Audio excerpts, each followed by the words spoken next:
Successful businessman, a politician who rose to the presidency. William Ruto was officially declared President of Kenya after narrowly winning the election in August.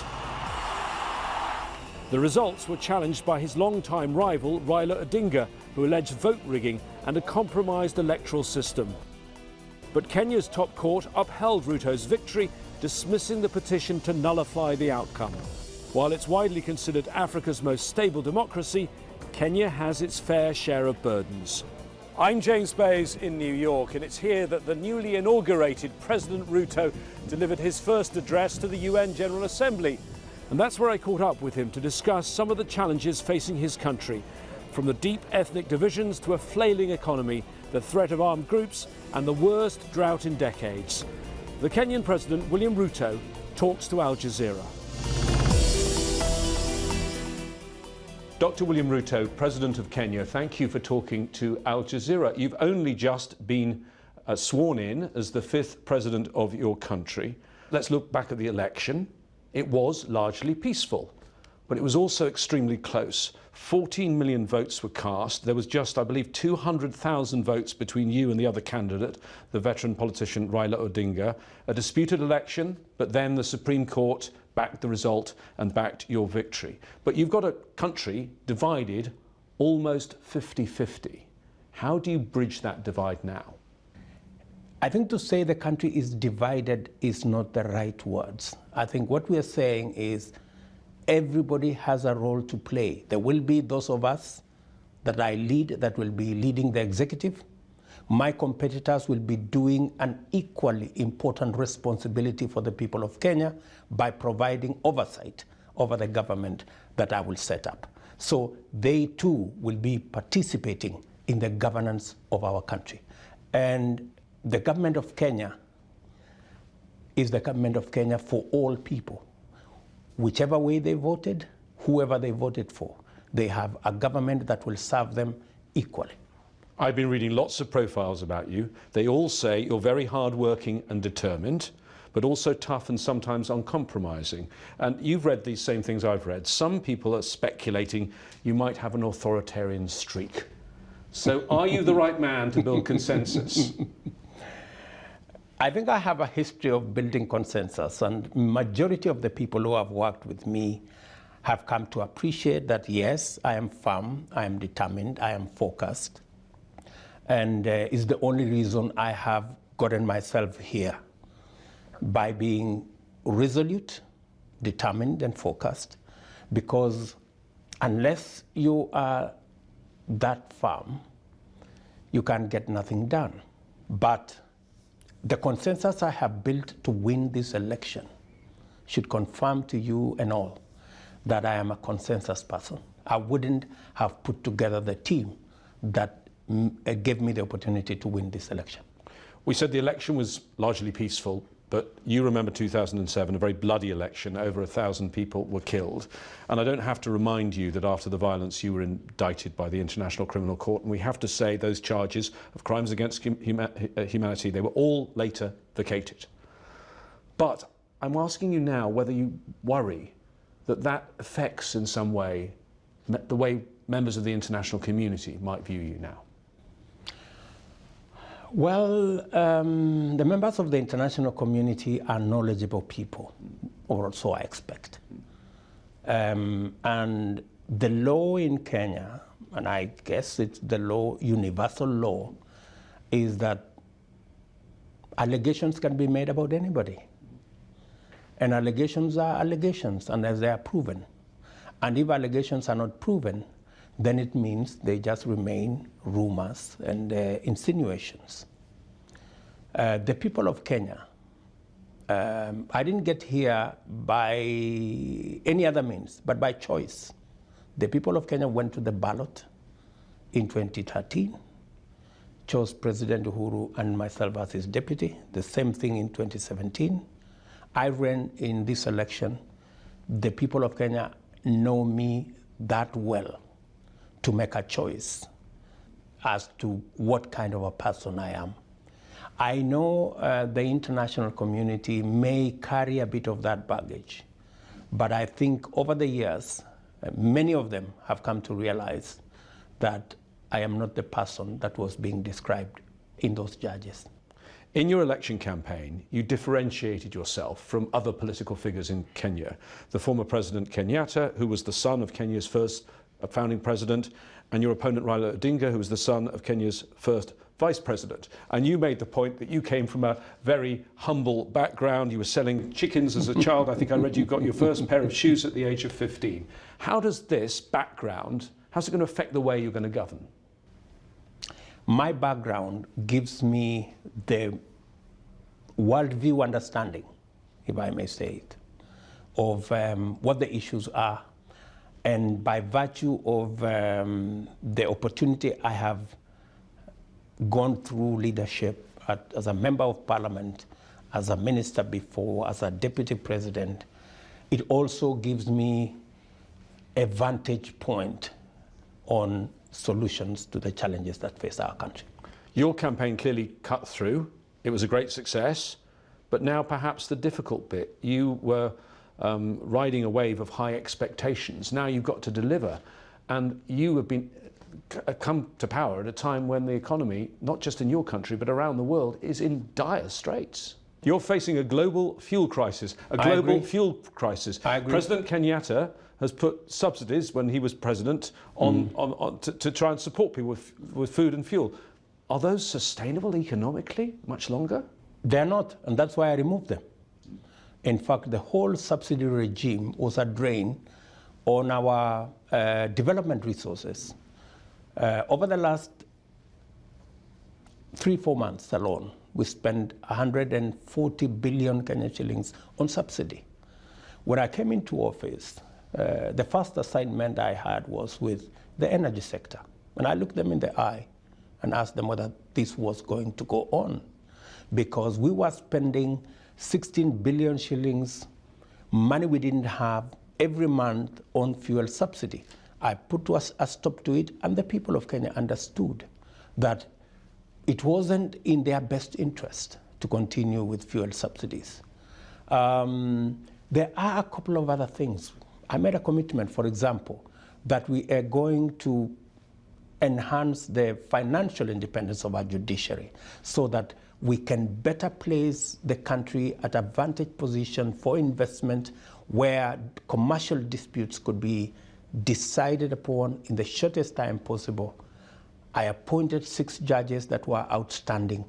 I have had a discussion with our judiciary, and we intend to expand the scope of independence of our judiciary so that they can do more with the resources that they have. And now they don't have to depend on the executive. They have their own independent budget. I did the same with the police. For a long time, the police were dependent on the office of the president. And what officials did was, if they didn't want a certain case to be investigated, they didn't provide resources for it. I have now, in the last 2 weeks, I have removed the budget of the police from my office, and now they run an independent budget, an independent mandate. They can investigate whatever cases they want. They have to deal with security in the manner in which they figure out, and my government will be there to support them. We are making changes, some of which do not even require financial resources. There is a lot that we're going to change. I have just told you, next week, we are going to rework the whole credit rating system, because the current one is all or nothing. You're in or out. And we have 15 million stranded, 15 million Kenyans stranded because of a simple decision that can be made to change, to keep the credit reference bureaus, but change the scoring mechanism so that it's not all or nothing. There is a lot that we are going to achieve just by changing policy, not necessarily even going to look for additional resources. Re-engineering the use of the resources we are already using so that we can get best value out of it. As you know, the region is facing a very serious humanitarian situation, which is the drought, the worst drought for 40 years. There's talk of famine in Somalia, Ethiopia. What about northern Kenya? Are you worried? We have 3.1 million Kenyans in northern Kenya that are in dire need. In fact, we have had to reorganize our budget so that we can deploy resources for food relief in those areas. They have not harvested the last 4 years. They've had failed rains for the last 4 seasons. 70% of their livestock they have lost. And therefore it is a real serious situation. That is why Kenya is championing, is providing leadership on matters to do with climate change, because we are living it every day. We can see it on our faces every day, the effects of climate change. And that's why Kenya will be looking at COP27 to provide the framework where financing for climate adaptation, for climate mitigation. 13 years ago, pledges were made for $100 billion every year. Nothing has been forthcoming. I think it's time for us to have a candid conversation with our partners, with the international community, especially those of us from the continent of Africa, where we are bearing the brunt of the effects of climate change without any support.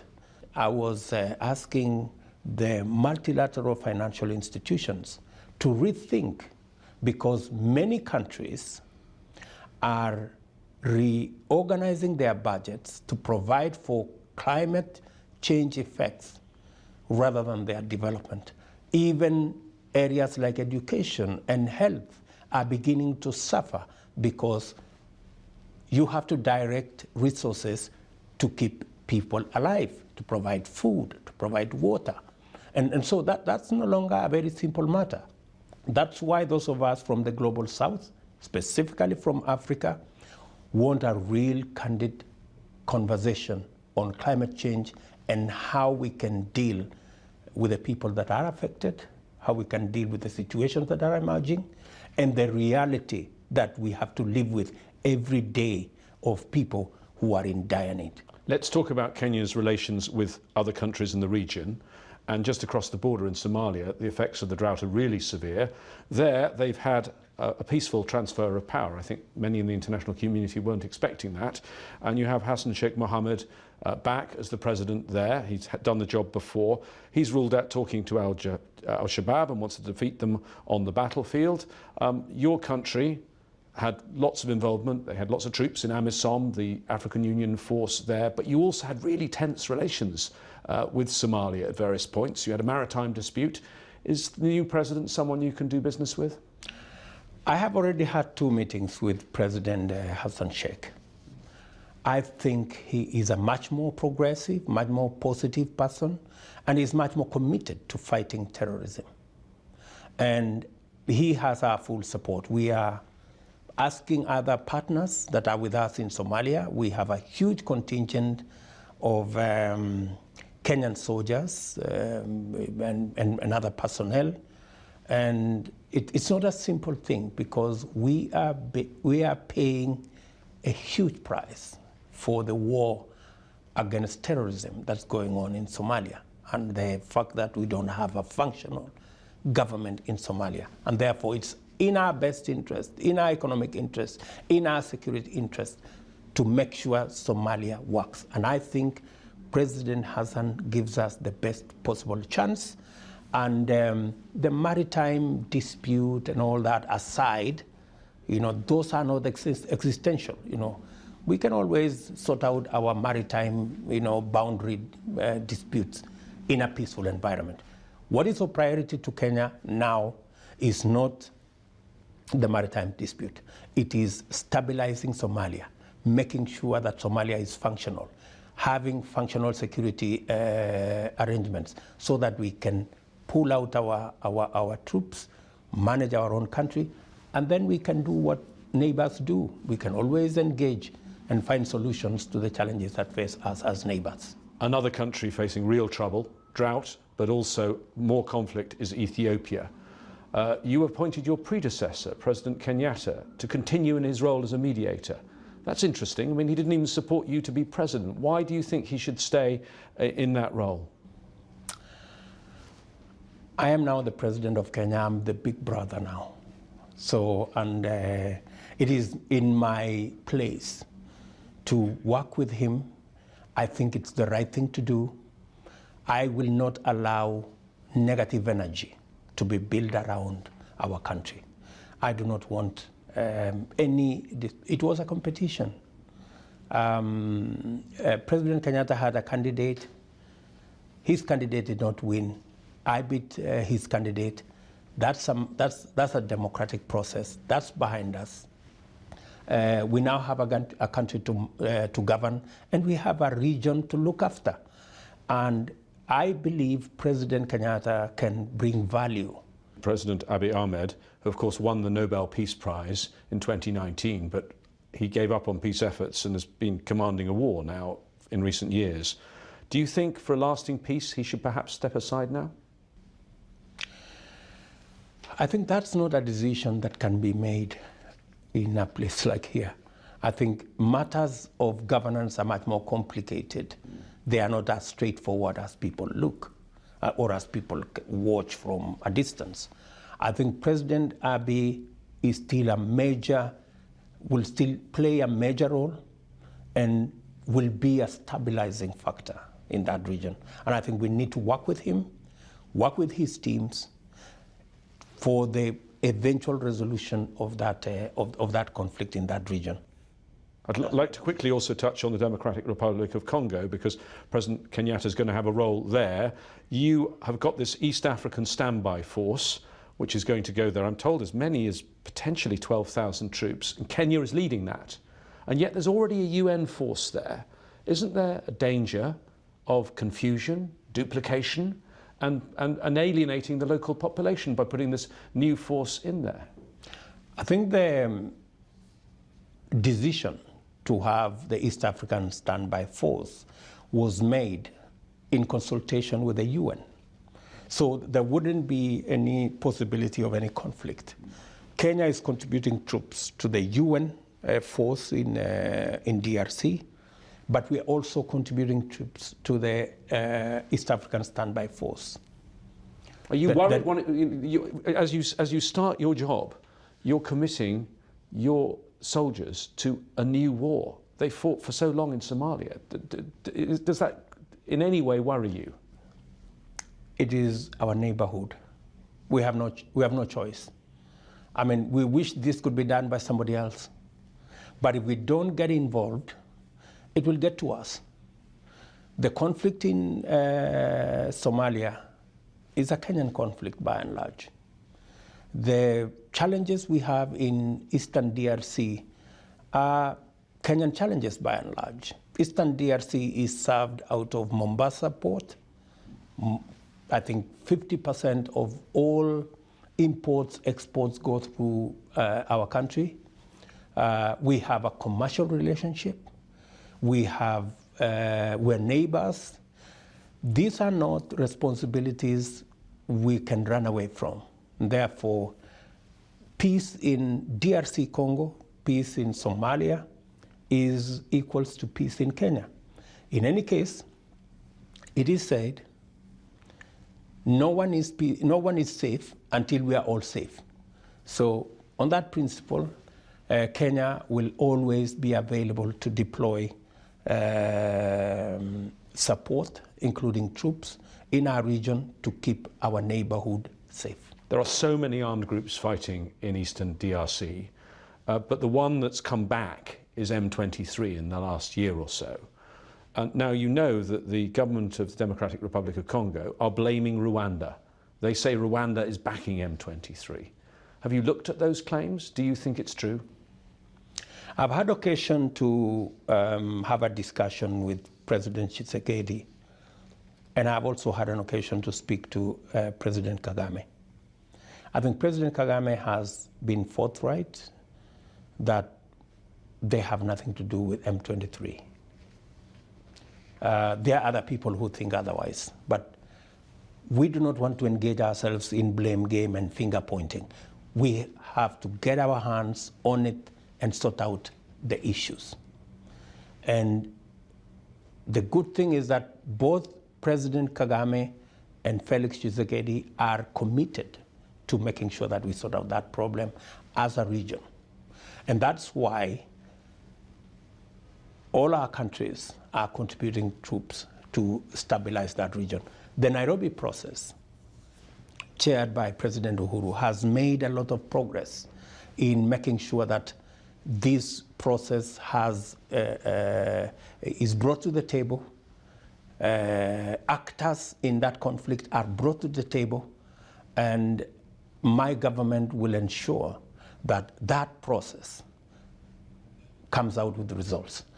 We are going to commit resources, we are going to commit personnel, we're going to ensure that that process, working with other partners. I have already had a discussion with Secretary Blinken, and we are in consultations on how to move those processes forward so that we can stabilize that region, so that we can also deal with the challenge of terrorism and extremism that comes with instability in our neighborhood. We've discussed issues in Kenya, issues in your region, but currently Kenya serves on the UN Security Council. So to end the interview, I'd like to ask you about the one issue that's dominating international affairs, and that's the war in Ukraine. And there seems to be a difference of opinion. There are some in the global south who say it's now time to stop this, it's time for a peace deal. And there are others, particularly Western countries, saying you can't compromise now because Russia is breaking the basic rule of the UN Charter, which is one country cannot invade another country. Where do you stand? Whatever the proposition, we must bring the conflict to an end. Even if Russia benefits from its aggression? The position of Kenya is that we need a peaceful resolution, a mechanism that will bring the war to a stop, because whatever it is, we are all bearing the brunt of what that conflict portends for us. High food prices, we cannot access fertilizer, we cannot pay for fertilizer, transport for commodities, cereals, fertilizer is all clogged up with the sanctions around it and with everything else that come with it. Our position is that in a war there is no winner and there is no right or wrong. I think the most important thing is for us to stop the war. Let us get ourselves first to peace. Then the other processes can follow. We can then discuss who did what was right, what was wrong. But I think in the context where we are today, with high food prices, with global challenges of fertilizer supply, with global challenges of cereal supply, with people faced with drought and famine in many areas, with the challenges of climate change, we do not have the luxury to be pious, to say, oh, I am right, he's wrong, and this and that. I think we need things first. Let's find a mechanism to stop the war. We can do other things later. President William Ruto, thank you for talking to Al Jazeera. Thank you very much, my brother.